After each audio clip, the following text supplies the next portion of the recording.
recording, sorry. So your lizard brain, and this will be a good place to start anyway, your lizard brain is communicating either should I leave or should I not? So your body movements are doing all that stuff. My lizard brain has been keyed up by millennia of evolution to try to figure out, are you here? Like, what are you doing? Who are you in the world? And does what you're saying coming out of your mouth match your body? Because that's the number one way we tell if people are lying or we tell if people are trustworthy. So that is what we're looking for, is do these things map? And if one is out of alignment where you're saying, we're about to do all these things that I'm covering up down here, or I'm slightly, it's micro movements, or worse yet, if I've taken the confident speaking course and I'm coming at you like this, I'm confident, your lizard brain, why does that lady want to fight me? I'm just here to listen to a nice talk. Or where's she at? Why does she want to leave?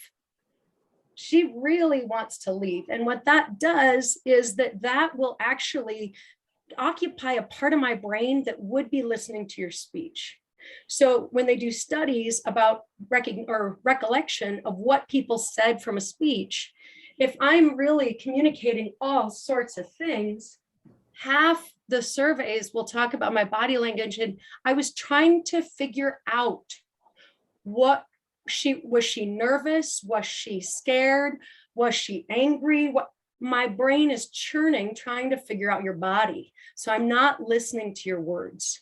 And this is why, especially in the land of social good and world change, I feel so strongly about teaching this technique, because if we are not able to communicate the most important topics in the world, we're losing our audience. And we're losing them because they're doing this subconscious thing that they can't control. And we're doing this subconscious thing because, the West hasn't taught us that this is where your public speaking starts. It finishes here. You still have to have, the words and the things, but it starts here. It's secondary here. So that is the philosophy of why the walks are important. And the reason I bring them up is because we accept we have different walks. So you need to have a different walk that you train your body to do with muscle memory when you get on a stage. You also will train your hands, gestures. I don't do these types of things necessarily when I'm talking with my friends. They might be bigger if I'm on a big stage. They might be smaller if I'm on a small stage. They're going to match my words. But I'm going to be conscious about what these little jobbers are doing, and I'm going to create muscle memory so I have a dance or a sport when I go on stage. So that is the teeny bitty philosophy. Now, when I'm in person, normally I get you all up and we do silly walks around the room. So if you want to stand up and walk around your room and get your body loosened up, that would be good. Just a short story while I do. Yeah, I love it. Undyne is going for it. So get up, loosen up, like you can do arm exercises, whatever it takes. Tell your body you are relaxed. You do whatever it takes to relax or get silly. This is you telling your body you are no longer in a stressful situation. You're okay. You're having fun. So I learned this technique when I was 15 years old, which is crazy. A woman retired in Idaho Falls, Idaho, and she had taught people how to public speak. And when she saw me, and I was so shy and I was chewing on my fingernails and I had a mullet and it was permed and it was horrible, she told my mother, I am dying to help your daughter. She is pathetic. So I was. So my mom said, okay, go learn from this woman. And I was a teenager, so I still was a horrible person. And I said, no. And she said, you get on your bike and you ride out to that woman because she's going to help you. And I rode out to her house every day for 3 months, pretty much. And she taught me everything I know. And her name was Nancy Chase, which I like to say because she is gone now. And I'm carrying on her message. I've never heard anybody say this message ever again. So what I want to say is, first of all, when you start to speak, I'm reading, horses get freaked out. Yes, if your actions and feelings that is exactly it. Animals know this too. If you've ever been close to a dog and you've been trying to act confident and like, you're okay, you like dogs, you're afraid, they sense it. We do the same thing. If I was up here like, let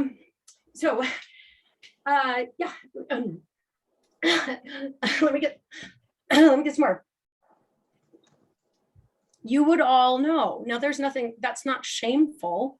It's just, it's something that I know we can, it's just a bummer because it would mean my body and I are fighting, and that would be distracting. So, so the first thing about getting comfortable is to establish what you all look like when you walk in your most comfortable walk. What do you look like? If you have significant others, friends, coworkers, whatever, I would say that you're fun, you know, you have fun with or whatever, and say, what does this walk tell you?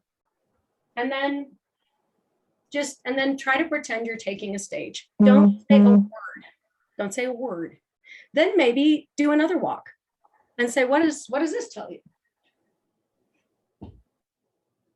And then do another walk and try these things out. I do them a lot in the mirror because I want to make sure, what does this look like when I'm taking a stage, when I'm getting in front of people, when I'm about to walk and shake somebody's hand and then turn to the audience? What do I look like? You can take videos of yourself. That's the best part about these little thingies, is take a video of yourself walking, taking a stage, wherever you normally go. I mean, now we're all in Zoom boxes, so I will talk about being in Zoom box land, but hopefully we'll be out of Zoom boxes soon. And like I said, I usually do this in person and we're all walking around the room and doing silly things. And then I'll have some podiums set up. I do not like podiums except to lean upon. I like to lean on a little podium every once in a while. But if you feel strongly about podium, we can give you that, although you've cut half your body off from my lizard brain, so I'm suspicious about you and I'm wondering what you're doing back there. You know, try to fight me or bite me. What are you doing? So I'm not a fan of podiums, but we can start there. What I am definitely not a fan of is gripping them in a death grip, because we can all sense that. That's why I usually stay away from them. But a good lean is a very nice, comfortable thing. And we'd work on your feet so it doesn't look weird. So the first thing you want to do in somatic speaking is take a stage, do a walk, and get in front of somebody you trust to say, what am I telling you? And then you don't get to say a word. And then practice your fun walks. Practice to see if you really have control of what you're saying when you walk. So if you think you look friendly when you walk, and do a friendly walk, and if they go, why are you angry? That's good feedback. Or if you, because I've done something like that before where I was like, this is my super greeting walk for my teenage girl conference. And they're like, you look insane and frighten people. And I was like, thank you. That's good information. So I do not want to look like that. So I try out walks. Again, the reason I'm saying this is because we don't normally think of needing to consciously have some walks. You do. When you first walk up, it's that first impression. I know you guys know all the stats. And so you want to have that first walk. The second thing when you have the walk is you want to have something that settles you. So we'll talk about pre-gaming in a minute, backstage. But I have a settling technique for myself, and you have to decide your own settling technique. You can practice right now. Like I said, if you want to turn off your cameras and do your little, like, I wonder what this would feel like, do it. Or if you want to do it in the camera, again, low stakes. None of us are public speaking to 18 million people right now. I would love to. That's how much in love I am with public speaking now. But we're not doing that. So once you get to the place where you're speaking, the second thing, my personal settling thing is, it's great to be here today. I do it almost every time. It's my little thing. Just like if somebody gets up to swing a bat, you know, they all have their little, like, you know, what, I don't know what they do. They rub themselves, they have a full body massage, they spit in places, you know, that whole thing that baseball players do. You don't have to do that, but it's the same idea that settles them. The reason they do that is they are now telling their body, we are doing the thing that we do. We're doing the thing we do. So Western culture does accept it in certain situations. It just doesn't train it in this one. So you need a pregame, you know, or if you've ever, you know, golfers do it. I do it with soccer. I listen to a certain thing and I have my little stretches. Anything you do where you know you're about to be in a performance or a stressful situation that settles your body, and then you do it every time. Doesn't have to be big. The other thing about somatic technique, you can practice big.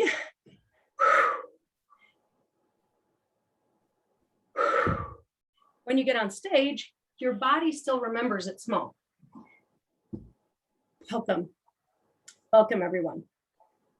So you practice large, make it small if you need to, so you don't look crazy. I might look crazy. Mine is kind of big though. I do that every time. And I feel like for me, it's getting the energy of the room. And it lets me take the breath that reassures my personal body that we are okay. And that gives the lizard brain a little clue. Oh, we're doing that thing you do. I'm still a little keyed up, but I'm calming down. And because I do it every single time, that is a somatic technique, calms me right down. And now I'm ready. And now I know I'm going into my sport. So that's just a little thing. The other thing is how you stand on the stage. Now, again, I want to tell all you guys, because I know we have like an hour, I'll leave time for Q&A, and I am going to get to some of the things you say and a couple techniques on that. It's just, usually I do like private coaching for weeks. I'm just going to give you a couple highlights, and then I will get to stuff you say, don't worry, and a couple memorization things. So I just want to go through the body stuff first because it's so critical. So anyway, so when you get up to podiums, and I lean against them because I think for body language and for authenticity, it does key the lizard brain in your audience to go, hey, where are you at? But it can be useful if you're super comfortable and confident, no problem. And you can also keep notes on a podium, which is also nice. As I said, I'm not against notes. They can be very helpful. But the one thing you want to know if you are not in front of a podium, if you only have a microphone or you have different, is what your feet are doing. And this is a huge thing to do in front of people. Take photos of yourself and do in front of a mirror. So you have your walk, and now you have a conscious walk you've developed. You're like, this is my public speaking walk. When I do public speaking, I walk like this, so you have your walk, and now you need to have your public speaking stance. The reason I say that, and it's usually a little different for men or women, non-binary, of course, you also can choose. So whatever your personal preference is, the only thing that's important is that you look comfortable and you're able to sit in this way of standing for a while. So the way I do the standing is, and it's so hard on this, I tried to put it down on my feet, it just looks weird. I did a practice, I was like, no, is I have 1 foot straight ahead and 1 foot 45-degree angle just tucked into my arch. And it's basically fourth position. If you know ballet, it's a slight fourth position. The reason I like that, I can sit back in my hip. I am very comfortable and I look comfortable. Whatever looks comfortable for your body, that is what you want to look at in the mirror. Again, test it with a friend, colleague, somebody who loves and adores you, your dog, might not be verbal. Get that sense of comfort, because then when you're on a stage and you move, you come back to that. And I have practiced this, back to that, and this, and back to that a billion times. This is my muscle memory.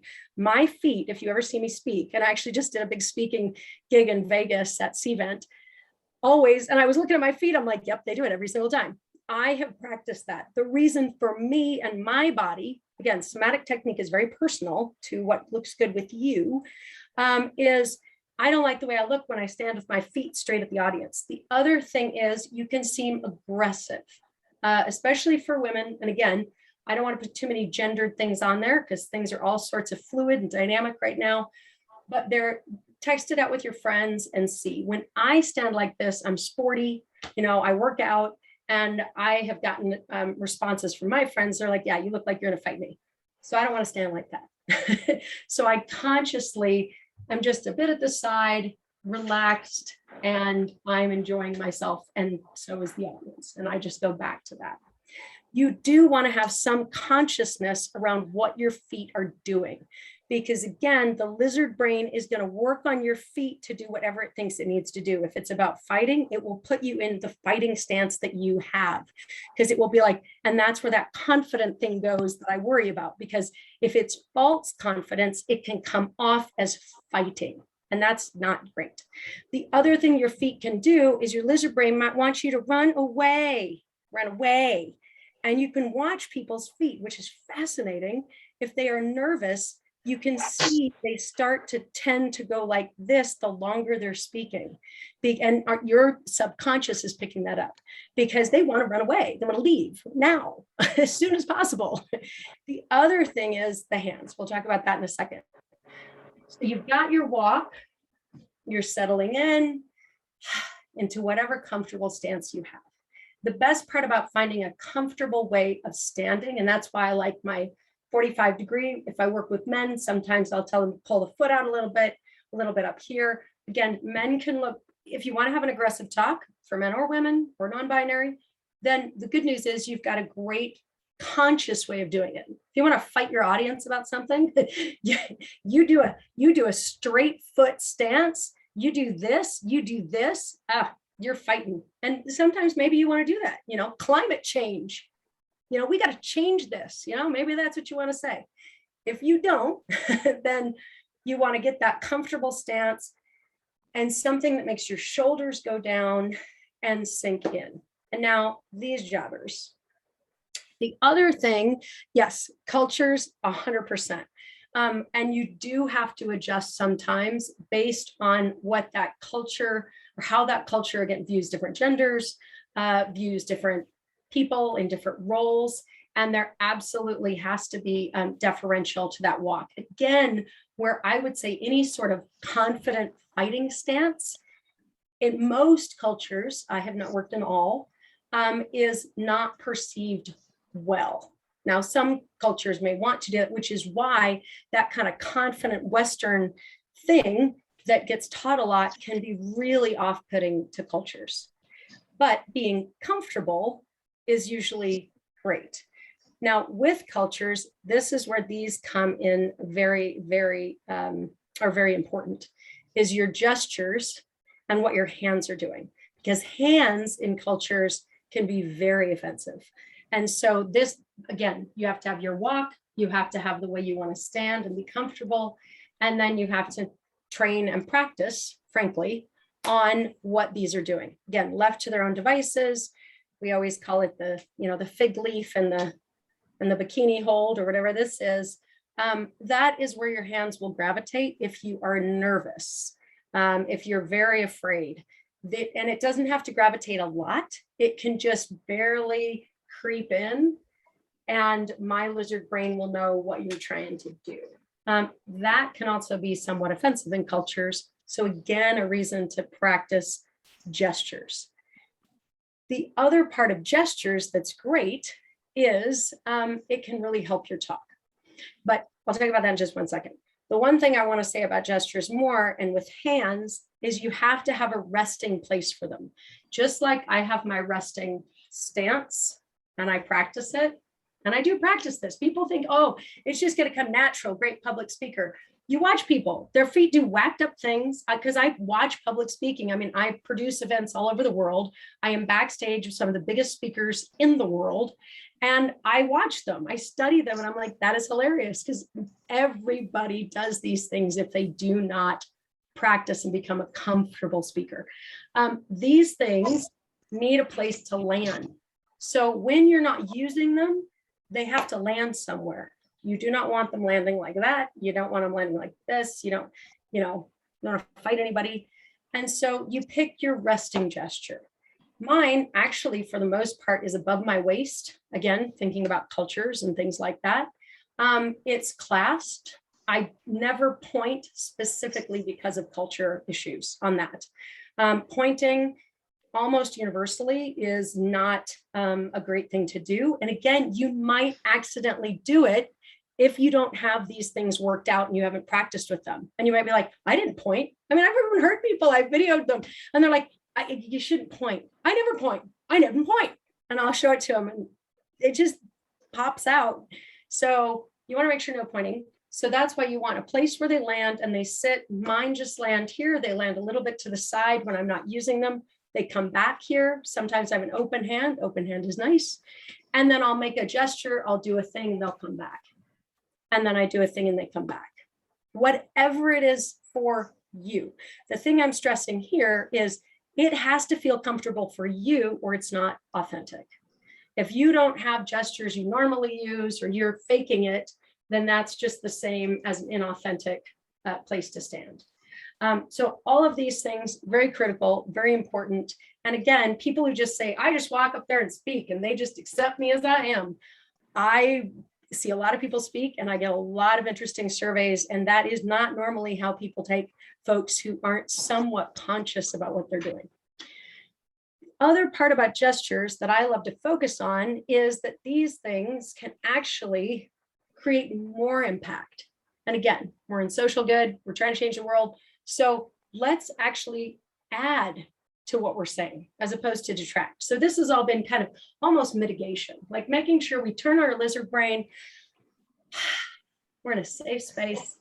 I've got my safe, gesture going. I know what I'm going to say. I've got a home base to come back to. I go out, home base, great. Now let me add. So the add might be, and this is where somatic technique can come in with memorization. We're starting here. We are right where we were not supposed to be with climate change. We are inching up. Right now, if we don't do anything, we're here. Now that can be a way that you augment what you're saying. And again, people who don't think about it, they just get up there and they just kind of speak, and maybe they'd say the same thing. We're right here with climate change. We're in danger zone. And if we don't do anything, we're going to get closer to the danger zone. And then we're not going to have anywhere else to go. I could say the same thing without any gestures at all, no hands, nothing, especially in Zoom. It doesn't have as much impact. And again, I'm not using very impactful words, but you see my point. The minute you add that, you add more impact. You also add more remembrance from your audience. And that's what it's about. We can feel great. We can feel like we look good. We can do all of that. If they don't remember what you said, it wasn't really a reason for you to say it. And there is a reason, if any of you know the old song, he's got the whole world in his hands. He's got the whole world in his hands. We teach children using somatic technique. We teach almost every little children's song using the somatic technique. We just stop when we're adults, which is crazy, because that is how we can augment our memory. And it's also how we augment our message. So not using gestures means you leave a huge, huge tool on the table that you could have to help you explain what you're doing. So those are three big pieces. Again, I'm so used to doing this with us all moving around and everything, but anybody have any gestures they use? And like I said, I'll go on to speaking, a few speaking techniques and memorization at the very end, just little tidbits. But any gestures you use, any things you found that work for you, speakers you like. I'll just pause there for a second before I go into my last little piece. Anybody? We had a couple new folks join. Anybody? Okay. In college, sang the beginning of the Iliad. Yes, that's exactly it. And I still remember I took Latin. Amo, amas, amat, amamas, amantas, amant, amo, amas, amant, amamas, amantas, amant. It's the conjugation of love. And I will never forget that. And so I also know the Lord's Prayer in Swahili, but again, because they taught us with motions. So the thing about gestures is you can use them to, like I said, memorize. So I'll touch on that then real quick, and then I'll go into a couple speak things. And stop me if you have any questions or anything. Like I said, we're usually like running around and doing silly walks. So one of the things you can do, and you know how I talked about do big motions when you practice, and then you make them little when you speak. Big motions will help you remember things because they're ridiculous. And we remember ridiculous things. If we do things that are safe and small, when you're in the comfort of your own room, there's no reason to. You will remember things more when you do them large. And when you get on stage, maybe it's like that, hey, that. And all of these things will come back to you. So perfect example is normally when I work with people one-on-one, we will memorize the giving tree. And we can memorize the giving tree in about 4 minutes. We can have half the book memorized. And it's awesome because I basically ask, what motion do we say, there once was a boy who lived in the forest and there was a tree. And so then we do it small. Once was a boy, lived in the forest, and there was a tree. And I would speak, if I were trying to memorize my speech, I would do that. Or I would say, there was a river, and on that river is where we need to be as an organization. Now, if I practice that, I would go, there's a river, there's a big river, and we're practicing it as an organization. And then when I give the speech, I would make all that small. There's a river, and we need to be on it as an organization. Boop. And even if you don't memorize your whole speech, the most important parts of your speech, if you do that little exercise, you'll be able to free yourself of the notes for those moments. And so anybody who I work with that's like, I have to have my notes. Great, let's have your notes. I'm not against notes. Anybody who's against notes, why? Why is there a weird judgment against notes? I'm fine with notes. But you have to leave it to look at your audience to communicate those important points. When you do, that's where these little somatic techniques can help you. So you leave your speech and you go, I'm going to say that one thing. And when I say that one thing, I'm going to use some gestures to do it. We're going to go up that hill. We're not going to stop till we get to the top of it so that we can feel like as a collective, we've done it together. You know, you have a moment like that. And then maybe you say, you know, we've got a long way, and maybe you lose track for a minute, you know, if you feel like you need to, but have those somatic moments where you memorize them. Other thing I've done with somatic technique is I introduce a lot of people when I MC that have very, very long names. And there was one gentleman I had to introduce from Thailand, and they have very long names. And I was very concerned that I would mispronounce it. And I'm not going to remember it right this second. It was like 7 years ago, but I put every one of his syllables on my fingers. And again, this is what I'm forgetting. There's an ancient Chinese math technique that's done a lot like this. And so when I was out there speaking backstage, you know, I was like, duh, duh, I mean, big as I could, big as I could. When I got out there to introduce him, I said, and now welcome. And nobody saw it, but I went right through my fingers. And I was like, you know, I can't remember. It was long, but it came out. And so that, you know, using your fingers as a technique or a tapping, and you just do it small. You know, I'm going to remember 1, 2, 3, and maybe it's statistics. Maybe you have to give some really important statistics. 1, 2, 3, right across your finger. And then you play that almost like an instrument. 30%, you know, 80% of businesses started by women every month are started by women of color. You know, 50% of women-owned businesses in California, I know these statistics by heart, are women of color-owned businesses. You know, boom, boom, boom. And then when you speak, you just do that in your hand really quickly. Nobody knows. That's your cheat sheet.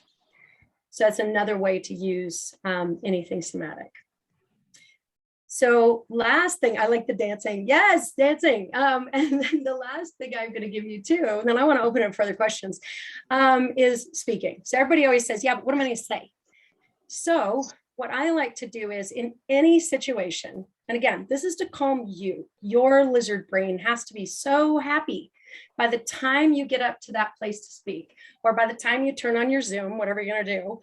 That's our whole purpose. We want it happy. We want it taking a bath in the back of your head. We want it just chilling out. Because then even if you don't do certain things, the stand is just to get it to chill out. Having places to put its hands is just to get it to chill out. That's all we're trying to do, because then your audience chills out and your audience falls in love with an authentic speaker. They cannot help it. It's, I mean, unless they're weird. We like to get to know people, and we're getting to know you when you're authentic and your lizard brain is taking a bath. So the last thing is, let's say you get up on stage and you're like, I don't want to speak today. I didn't want to speak. I've got this speech to give. And I don't even know how to start. And okay, what's my start again? How am I going to start this again? Okay, what am I going to do? 3 words. Go to 3 words. One of the techniques I use when I train with people is I'll say, tell me what you're going to say in your speech. Great. Tell me in 10 words what your speech is. Darb, darb, darb, darb, darb, darb, darb, darb, darb, darb, darb, darb. Okay, great. 3 words. That's it.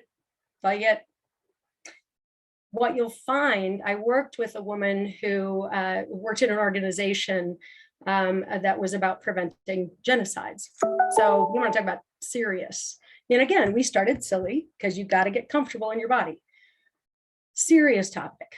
And she was afraid she wasn't getting through to people because the way she would start was a little bumpy sometimes, basically. Very reasonable. Again, lizard brain doing what it's supposed to do, protecting you.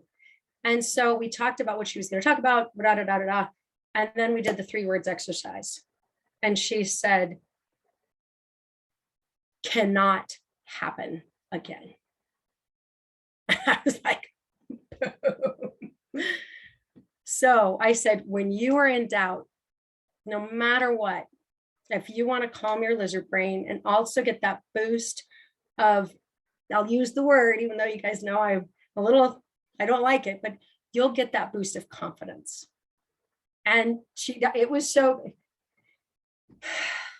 her pregame, again, not my pregame, whatever her pregame was. And she just stepped up. Can never happen again. And then and it was just like the audience, and you could tell she relaxed. They were in it, they were together, and then she continued. So if you are ever in doubt about how to start a speech, narrow it down to 3 words, annoy yourself with it, because you'll be like, I can't do it. And it's not supposed to be a sentence. It is literally not a sentence. It can truly be 3 separate words. Humanity crisis is now, climate change or fire, climate, over. That is what I'm here to talk about today. So when in doubt, it's just a real quick technique to use, have in the back of your pocket. And it can, once you come up with a couple different 3 words things, you've always got an introduction. And you can always use it as your end point too. You've got a really ready-made bookmark, or maybe you allow yourself 5 words at the end. Maybe you give yourself a treat and have 10 words. But if you have those 2 like bookends, it's also a calming method for your lizard brain. And it's a powerful method to know that you are reassuring your body, your mind, yourself, that you understand the message that you're presenting. It's not about a bunch of words. I mean, she could give the best and most amazing speech in the world about that topic, but we're not there to hear the best, most amazing speechy person in the world on that topic. We're here to hear from somebody's heart who has been there. And when she tapped into that, she was tapping into the heart that she was going to give us because she'd been there. That is what we wanted. So I will stop there because I know we have 7 more minutes for questions. And we have a question. What are signals you can look for to sense slow down, speed up? Yes, that's a biggie. It's so much easier in live. Man, it's hard in Zoom. I just tell you, as a public speaker, it's so hard. I'm like, are you guys out there? Do you hear what I'm saying? Are you hearing me? I would say when I was at the beginning of my public speaking kind of career, I would say I spoke very quickly. And that was a massive problem. And I probably still do. You who knows, you might all agree, too fast. And so I have tried to, that the 3 words or 5 words for me, I'll sometimes put in the middle to slow myself down, because you can practice 3 words and it doesn't sound false. Again, as long as it's coming from your heart, it has to come from your heart. Then in the middle of your speech, you could say, I just want to stop here and say, it comes down to 5 things. And just know those 5 things off the tip of your hand, or 3 things. And that will help you stop. The other thing I find is there is nothing better than a friend in an audience. And sometimes I'll make a friend and say, hey, if I'm going too fast, will you give me a signal, because sometimes it's easier to sense in the audience than it is from the stage. In fact, most of the time. So if there's any way you can make an ally, that's why I show up early at all my public speaking things. I try to see people coming in the room.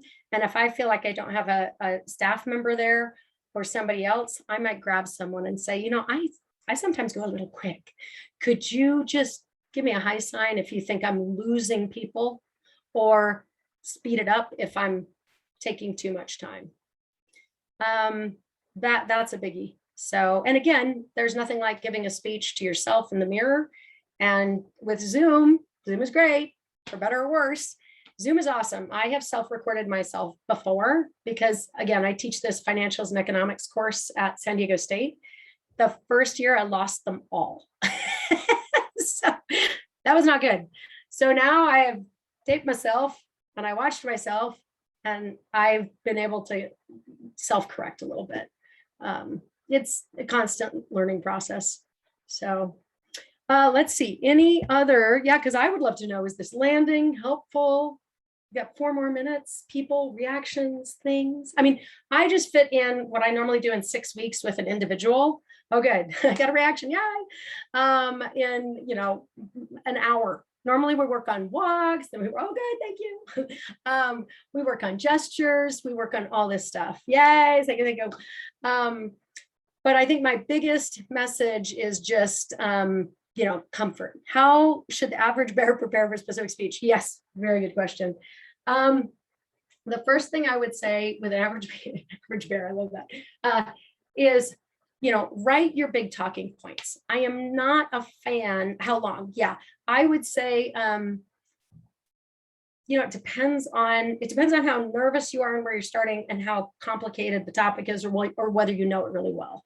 So I would talk about my mentor too. I would say if it's something, you feel pretty comfortable with, it still takes about 3 weeks to a month.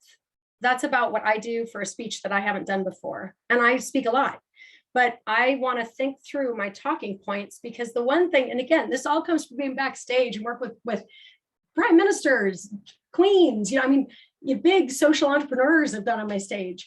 And some are amazing speakers and some are like, no. The people who don't, there's a real odd misnomer that they're like, oh, they speak all the time, so they don't need to show up early. That is not true. I show up extremely early, and all the best speakers I work with who speak all the time show up way early, and they spend at least a month on their speech. I guarantee you, because they're thinking through what they want to say, what the most powerful parts of their speech are that they're going to say. They're embodying it. It's in their body by the time they get there. And if it's in your body, it is a very different speaking experience from someone than if it's in their head or if they haven't taken the time to prepare. So I would say a full month if you're, for like an average one, and maybe 2 weeks if it's something really well, but you want to get it tight. Because anyone who goes on my stage who does not practice or gets up there and wings it goes 20 to 30 minutes over time every time. And they don't think they do. And it is crazy making for me. They're like, no, nobody ever knows how to self-time. The only way you know how to self-time is if you practice. This is the gist that I'm going to say here. And this is my one power sentence. This is the gist of what I'm going to say here, my one power sentence. The gist, power sentence, the gist, power sentence. And that's how I don't memorize things, but I really know what I'm going to say. And then I work on transitions, because transitions are where people wander. Because they're like, how do I get over that point's way over there and I'm way over here? Oh no, oh dear. Oh, I found my other point. Oh, yeah, there's my other point. So power sentence transitions are the only parts that I'll really have tight in my head. Otherwise, I have gists because I know what I'm going to say about that. Like, I kind of have an idea what I'm going to say about that. And that kind of prepares you. But getting to that point of being very powerful and honed takes a while to think it all through, and then maybe kind of talk to myself when I'm on a walk. Somebody said, okay, you mentioned your mentor. Yes, she was amazing. One thing she said I'd not heard from anyone else was, you have a right to speak. And when you speak, you have a right to be heard. And I don't want you ever to squander that opportunity because your body is telling you to run. That was the most powerful thing she said. And I didn't want my body to run either. I wanted to show everybody I wanted to be right here. So Nancy Chase. Loved that woman. Changed my life for sure. From a shy girl who was eating my fingers in the corner to a very different human being. The monster you see before you today. So yeah, so I know we are at time. That's all the stuff I had. I know it was a lot. I hope at least there's a couple takeaways in there for you that you can grab onto. Oh, good. And I'm hoping that you now know that this is where it starts. And I'm hoping for all of you to become incredible, authentic heart speakers. So, and let me know if you have any questions. And I do offer trainings, coachings, if you know anybody who needs that. It's one of my favorite things to do because I truly believe that I can help anybody fall in love with public speaking because it's basically you letting us all get to know you and what you care about the most. All right. Okay. Well, I'll let you all go then. Thank you so much for coming to my session. And wow, from Bolivia, thank you for staying up late. Thank you. Thank you. Thank you. Thank you, everybody. Bye. Thank you, Amy. Honduras. Oh, wow. Everywhere. Sorry, I'm late. Sorry, I'm late. I missed it. No worries at all. No, we recorded it. So we have more of it recorded. How can we get the recording? I think conveners will probably put it on their site. Okay, appreciate it. Thank you very much. You bet. Bye-bye. Bye.